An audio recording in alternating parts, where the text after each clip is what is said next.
जय माई की मित्रों, मैं आशुतोष देवलिया संपूर्णानंद स्वागत करता हूं आपका अपने चैनल महाविद्या तंत्र साधना में। मित्रों, एक टॉपिक पे काफ़ी समय से मैं वीडियो बनाना चाह रहा था। कुछ सवालों के जवाब थे, बहुत सारे सवाल हमने इकट्ठे किए हुए हैं लोगों के, तो ये बहुत सारे सवाल हैं तो जिनके जवाब देंगे। सवाल हैं कुल देवी के ऊपर और वीडियो है कुल देवी की। कुल देवी कौन है, आपकी कुल देवी को आप कैसे प्रसन्न करें, अगर बंधन में हैं तो कैसे खोल सकते हैं, और भी बहुत सारे प्रश्न लोगों की कुल देवी के संबंध में हैं। और दूसरी बात, कुल देवी पे एक तो ज्योतिषाचार्यों ने और दूसरा भक्तों ने बहुत हाइप क्रिएट कर दिया है। बहुत सारे लोग तो कुल देवी पे ही अपना बिजनेस चला रहे हैं, तो वो ही बात है। तो दोनों बातें क्लियर करनी है। और बहुत लोगों के मन में भ्रम है कुल देवी के ऊपर कि मेरी कुल देवी फलानी ढिमकाना, बहुत सारा। आपके भ्रम को दूर करना मेरा उद्देश्य है। और दूसरा उद्देश्य है कि आप अपनी कुल देवी को जो है पोषित करें और उनको जो है ज़्यादा स्ट्रॉन्ग करें, ज़्यादा पावरफुल बनाएं, जिससे कि आपका ज़्यादा लाभ हो और आप जीवन में ज़्यादा आगे बढ़ सकें। तो पहले समझते हैं कुल देवी हैं कौन। कुल देवी मूलतः अपने देश में, नॉर्दर्न इंडिया में और साउथ इंडिया में भी रोल क्या है आपके जीवन में, वो सब समझिए। कुल देवी जो है देवी की, भगवती का कोई भी रूप हो सकता है, ठीक है, उनकी एक अंश है, सेविका भी कह सकते हैं। बहुत सारे केसेस में कुछ अलग चीज़ें भी हैं, तो एक एक स्टेप बाय समझते हैं। जैसे कि आपके कुल में, एक लाइन में समझें तो आपके कुल में किसी साधक ने, आपके पुरखों में कोई साधक हुआ था बहुत बड़ा, सबके में हुए हैं, ठीक है, या भगत हुआ, सबके में हुए हैं, चाहे वो किसी भी वर्ण से हो और किसी भी जाति से हो, सबके में देवी साधक हुए हैं। उन्होंने किसी देवी की खूब उपासना करी और देवी की उपासना से उन्हें जो है देवी का एक अंश मिला। वो अंश जो है कुल देवी के रूप में स्थापित हो गया। अब वो अंश ने कि बाकी पीढ़ियों ने क्या की, सेवा की। मतलब आपके पुरखों की प्रॉपर्टी है, आध्यात्मिक प्रॉपर्टी, आध्यात्मिक जो बल उन्होंने पैदा करके आपके लिए छोड़ दिया है, वो है आपकी कुल देवी। मतलब शक्ति साधना में जो उन्होंने शक्ति पैदा की थी आपके कुल की रक्षा के लिए, आपके कुल को जो दे दिया उन्होंने, वो है आपकी कुल देवी। अब अलग अलग केसेस में अलग अलग हैं। तो कुल देवी किसकी स्ट्रांग है? उन लोगों की स्ट्रांग है जिनके यहाँ ज़्यादा साधना हुई है, या जिनके यहाँ उनके पोषण के लिए ज़्यादा चीज़ें दी गई हैं। देखो, पहला पोषण जप, हवन। जप हवन के बाद जो पोषण है वो भोग है, बलि है, तर्पण है। और फिर जो हवन का दूसरा स्टाइल चलता है तो वो हवन ही, लेकिन दूसरा स्टाइल चलता है जिसको बोलते हैं अंगियारी। तो वो भी एक तरीका है उनको पोषित करने का। तो आपके पूर्वजों ने जो छोड़ा होगा वो आपके यहाँ होगा।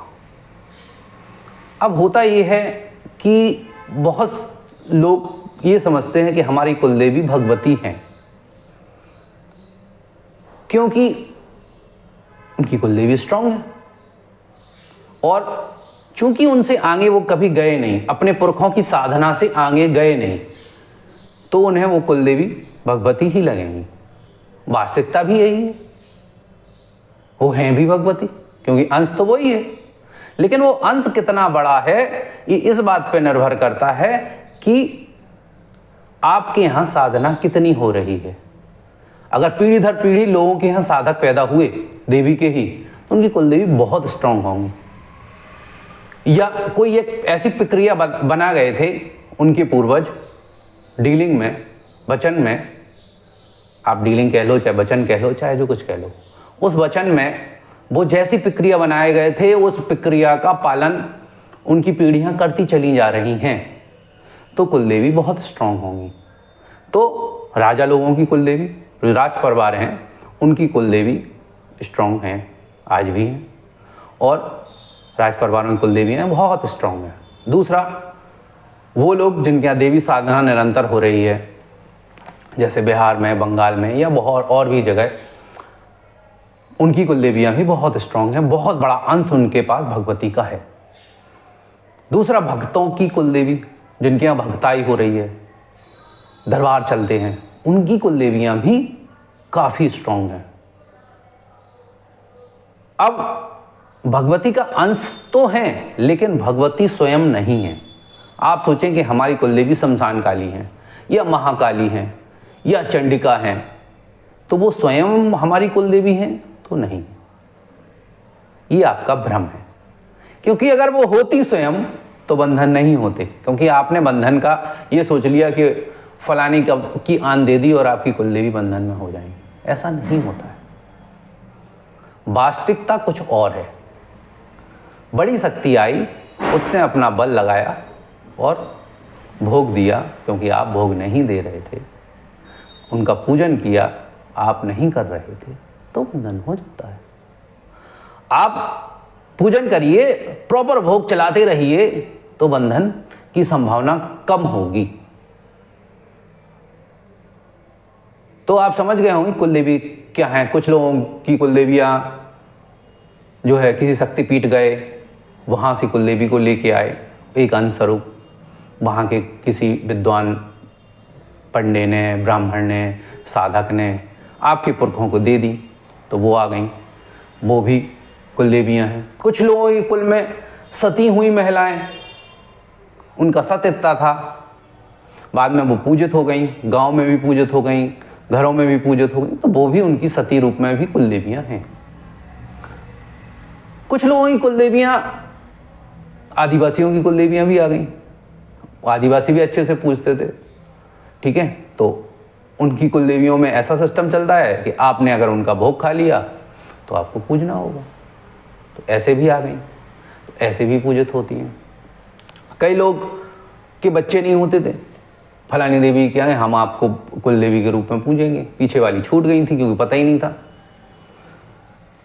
तो नई कुलदेवी आ गई, वो हो गई कुलदेवी और वो पूजने लगी, क्योंकि उन्होंने वंश चला दिया, आपका संतान हो नहीं रही थी, सब जगह से हार चुके थे, वहाँ देवी के यहाँ गए और उन्होंने संतान दी और आपका वंश चल गया, तो वहाँ से वो भी ऐड हो गई। ऐसी हैं कई लोग, देवियाँ भी हैं, कई देवी की सेविकाएं भी हैं, जिंदा थीं और फिर वो देवी के रूप में पूजित होने लगी, वो भी लोगों की कुलदेवियाँ हैं। आप देखिए तो समाज में सब प्रकार के मिलेंगे, कुलदेवी देवता भी, लोक देवता प्रेत योनि वाले मिलेंगे, ठीक है। अब चूंकि वो बहुत बड़े हैं, बहुत बड़े हैं, बहुत बड़े हैं, तो आप उनके पार नहीं निकल सकते जब तक कि आपको साधना में 2500 साल ना हो जाए, ये और लगातार आप घंटों साधना कर रहे हैं पर डे, ऐसा ना हो जाए। जब तक आप उनके पार नहीं निकल सकते तो नहीं निकल सकते, तो आपके लिए तो भगवती ही हैं। तो मेरा जो अनुभव है, क्योंकि मैं साधना के अलावा लड़ाई झगड़ों में, भक्ताई में इन्वॉल्व हो गया, ठीक है। हमने भक्ताई नहीं करी, लेकिन उन लोगों से लड़ाई बहुत हुई, उनके देवताओं से, उनकी पूजित शक्तियों से, तो इन सब चीज़ों का ज्ञान गट्टा हो गया। नहीं तो कुछ नहीं, हम तो सीधे सीधे साधक हैं, महाविद्या की साधना करते हैं, उसी से चल रहे हैं और अभी भी वैसा ही करते हैं। लेकिन चूँकि झगड़े हुए, इसके कारण ये सब चीज़ें हमें देखने को मिली। जब उनके अखाड़े ही हमारे अंडर में आ गए, तब हमें पता चल गया कि ये फलानी चीज़ें, ये ठिकाना है। तो धीरे धीरे बुद्ध, समझ लीजिए आपके पुरखों के द्वारा छोड़ी गई एक आध्यात्मिक ऊर्जा है, प्रॉपर्टी समझ लीजिए, चाहे जो कुछ समझ लीजिए। अब आपके पुरखे, अब किसी के पुरखे अंबानी थे, राजा थे, तो उनकी आध्यात्मिक प्रॉपर्टी वैसे ही है, उनकी प्रॉपर्टी भी 1000 बीघा जमीन छोड़ गए होंगे। और किसी के पुरखे जो हैं गरीब थे, तो उनके गरीब होंगे। ऐसे ही कुलदेवी का है, किसी के कुल में बड़े साधक पैदा हुए तो उन्हीं कुलदेवी बड़ी हैं, बड़े भगत पैदा हुए तो भी उनकी कुलदेवी बड़ी हैं। किसी के कुल में जो है नहीं हुई साधना तो उनकी कुलदेवियाँ छोटी।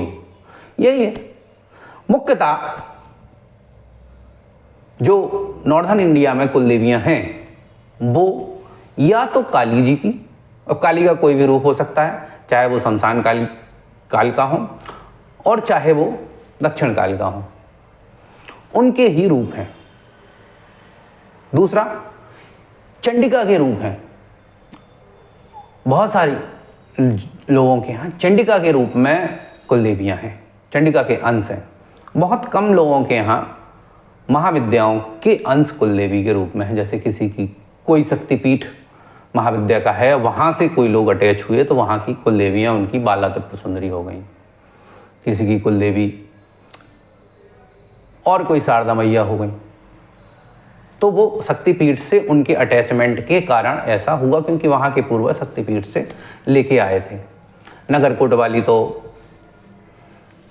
अधिकांश नॉर्थ इंडिया में बहुत लोगों के यहाँ पूजित हैं, कुलदेवी है। लेकिन बात वही है कि जिसने जितना पूजन किया उसकी कुलदेवी उतनी स्ट्रांग है। भले दो लोग बराबर नगरकोट से ही लाए थे, दो लोगों की कुलदेवी नगरकोट की ही हैं, लेकिन दोनों की पावर में डिफरेंस हो सकता है और होता है। हम बगला पूज रहे हैं, बगलामुखी की साधना कर रहे हैं, और सामने वाला बगलामुखी की साधना कर रहा है, तो दोनों की बगलामुखी डिफरेंट होंगी। आई बात सुनिए, जितना हमने पूजा उतना एक्सेस हमारे पास है, जितना अगले आदमी ने पूजा उतना एक्सेस उसके पास है। तो ऐसा ही कुलदेवी में है। अब कुलदेवी क्यों इतनी इंपॉर्टेंट हो गई? क्योंकि आपके पूर्वजों की चीज का एक्सेस आप सबसे जल्दी ले सकते हैं।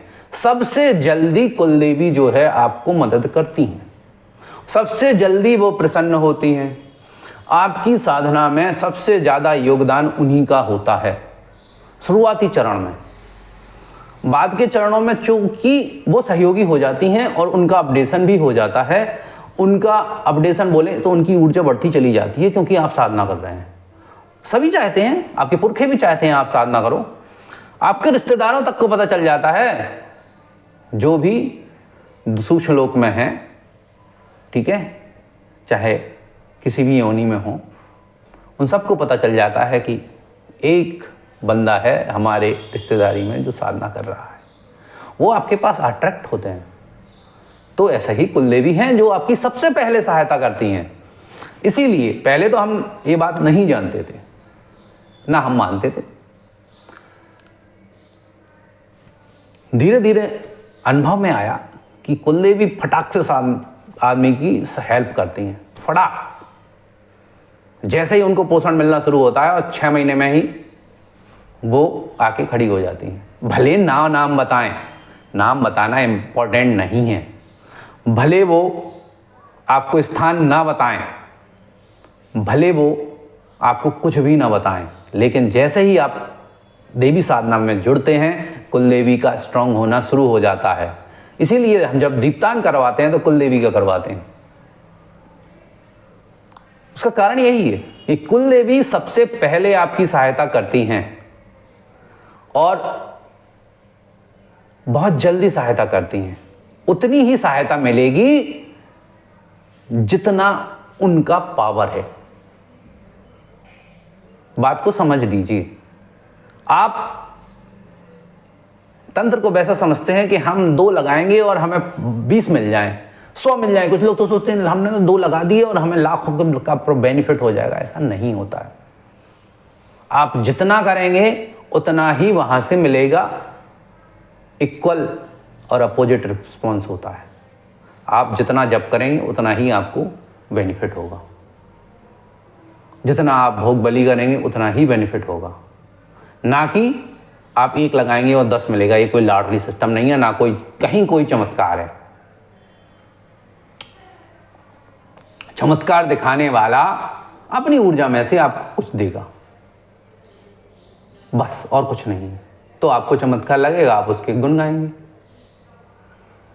लेकिन वास्तविक लेवल पे जब आप आगे बढ़ेंगे तो देखेंगे कोई कहीं कुछ नहीं देता आपको फोकट में। तो जितना आप करते जाएंगे कुलदेवी आपका उतना देती जाएंगी। आप कुलदेवी को जल्दी शीघ्र प्रसन्न कर सकते हैं। अब क्वेश्चन आंसर शुरू करते हैं।